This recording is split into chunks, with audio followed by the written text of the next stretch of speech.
Le but de ce jeu, c'est de faire tomber le maximum de quilles. C'est l'une des pépites de Laurent.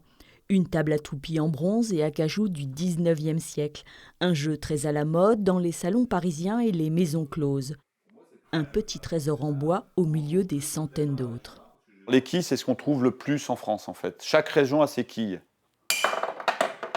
L'histoire commence il y a 25 ans, lorsque Laurent découvre chez un brocanteur un jeu de grenouilles en triste état et qu'il va devoir restaurer.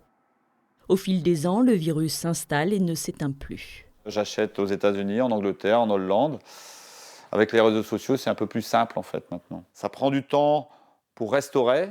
Alors, j'en laisse dans leur jus, mais il faut quand même les traiter et puis après leur donner un petit peu de neuf, en fait, pour les entretenir. Ça s'entretient du bois.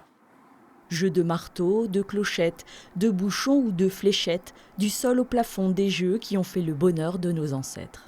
Généralement, les cafés, estaminets, etc., c'était des lieux de rencontre, en fait, après la journée de travail, les journées de labeur, en fait.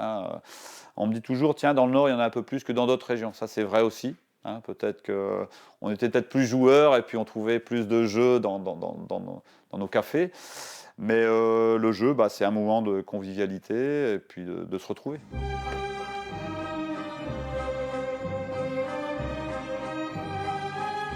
Alors, si vous passez par là, n'hésitez pas à pousser la porte de cet enseignant en électronique, devenu l'un des plus grands collectionneurs de jeux traditionnels entièrement manuels.